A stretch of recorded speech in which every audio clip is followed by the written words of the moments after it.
Sahabatku, pernahkah kita menyadari keistimewaan surah Al-Ikhlas? 4 ayat singkat ini tidak hanya mengikrarkan tauhid, tapi juga memuat dimensi rahasia makrifat ruhani, peta batin menuju kedekatan dengan Allah.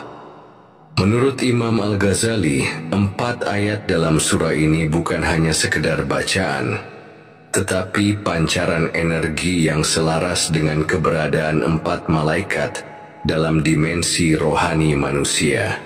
Keempat malaikat tersebut adalah Jibril, Mikail, Israfil, dan Israel. Masing-masing malaikat memiliki peran dan letak tersendiri di dalam tubuh kita. Dan dalam video ini kita akan menelusuri setiap ayat, menghubungkannya dengan laku zikir, energi keempat malaikat, serta menelusuri rujukan dari para sufi dan ulama klasik.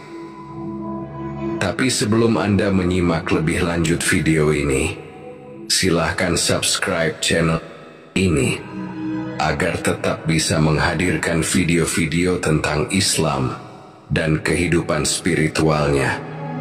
Silahkan juga share video ini kepada orang-orang terdekat Anda, agar mereka juga bisa merasakan manfaatnya. Semoga apa yang kita lakukan menjadi sebuah kebaikan yang tercatat abadi dalam catatan amal kita. Amin. Ya Rabbal Alamin. Sahabatku, ketika membaca surah Al-Ikhlas, pernahkah Anda merasakan sebuah getaran halus yang menyentuh batinmu? Jika Anda belum menyadarinya, ketahuilah, surah pendek ini menyimpan rahasia besar yang istimewa. Ya, bukan sekadar pengakuan keesaan Allah, seperti yang disampaikan oleh Ibnu Katsir dalam tafsirnya, bahwa surah Al-Ikhlas menegaskan keesaan Allah, yaitu tauhid rububiyah dan tauhid uluhiyah, dan menolak segala bentuk sekutu. Tetapi surat ini juga merupakan peta batin yang membuka pintu-pintu langit dalam diri kita. Ia adalah jembatan antara zahir dan batin, antara akal dan ruh, serta antara dunia dan akhirat. Dalam Ihya Ulum Al-Dan, Imam Al-Ghazali menegaskan bahwa zikir dan tafakur Al-Ikhlas membuka pintu ilmu laduni, ilmu langsung dari Allah tanpa perantara guru manusia. Energi batin yang terpancar dalam 4 ayat surat Al-Ikhlas ini terhubung secara gaib dengan energi 4 malaikat utama yang berperan penting dalam ruhani manusia. Ayat pertama terhubung dengan Jibril, ayat kedua dengan Mikail, ayat ketiga dengan Israfil, dan ayat keempat dengan Israel. Ayat pertama, Qul huwallahu ahad, Allah sebagai satu-satunya zat yang esa tiada dua. Menurut Ibnu Athaillah As-Sakandari, kata ahad menunjukkan keunikan substansi ilahi yang tak terbandingkan. Ayat pertama ini adalah pintu bagi malaikat Jibril sebagai malaikat pemancar cahaya ilmu. Letaknya di tengkuk pertemuan kepala dan tubuh. Saat Anda berada dalam kondisi duduk tenang membaca ayat ini, kedua tangan di atas kepala lalu turun sambil mengusap tengkuk. Inilah yang akan Anda rasakan.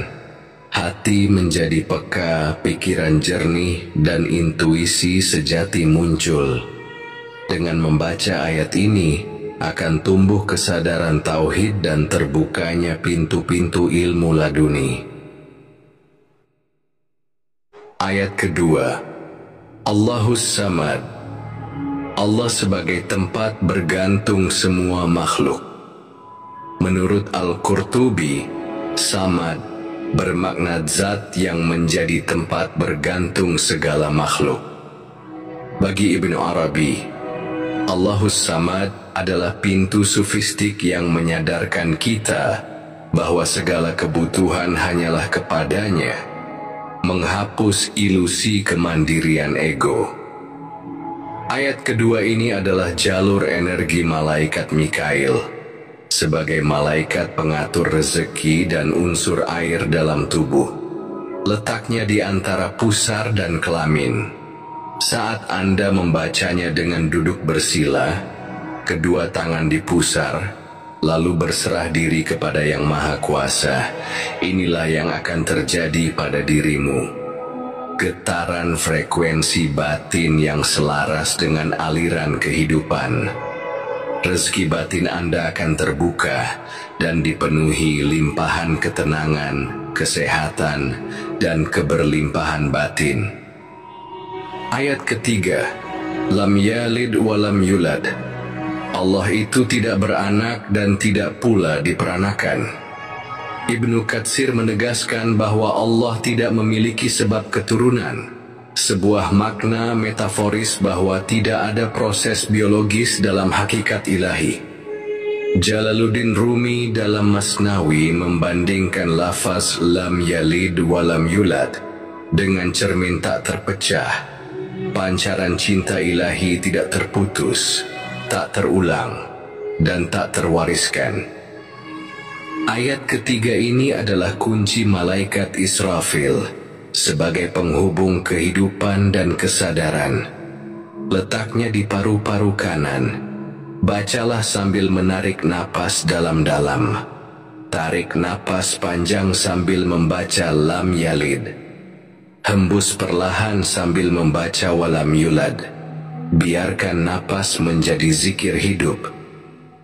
Inilah yang akan Anda rasakan, menenangkan rongga dada, mengharmoniskan jiwa, menyadarkan hakikat keabadian. Hati akan merasakan kelapangan menerima semua takdir yang telah ditetapkan olehnya. Ayat keempat, walam yakun lahu kufuwan ahad. Tiada suatu pun yang setara dengannya. Al-Qushairi menyoroti bahwa kata kufuwan berarti setara dalam zat dan sifat, sedangkan Allah tidak dapat disetarakan. Ayat penutup surat Al-Ikhlas ini adalah milik malaikat Israel sebagai malaikat penyeimbang unsur api atau amarah. Letaknya di depan otak kita, tepat di balik kening. Saat Anda membacanya sambil mengusap dahi, inilah yang terjadi pada diri kita. Ego dan amarah tertundukkan. Akal disinari kesadaran, menjadikan jiwa terjaga dari hawa nafsu, dan menyadarkan kehambaan total. Sahabatku yang dirahmati Allah, bayangkan jika setiap pagi atau malam kita menghidupkan keempat pintu ini dengan adab dan kesadaran, kita akan merasakan ketenangan hidup.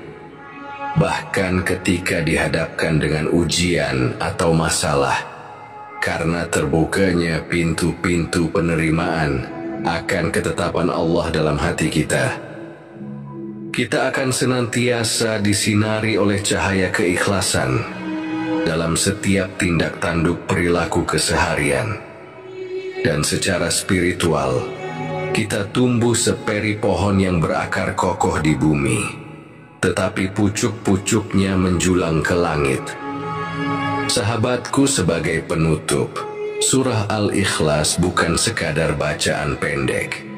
Ia adalah mazmur tauhid, peta sufistik, dan jembatan antara lahir batin.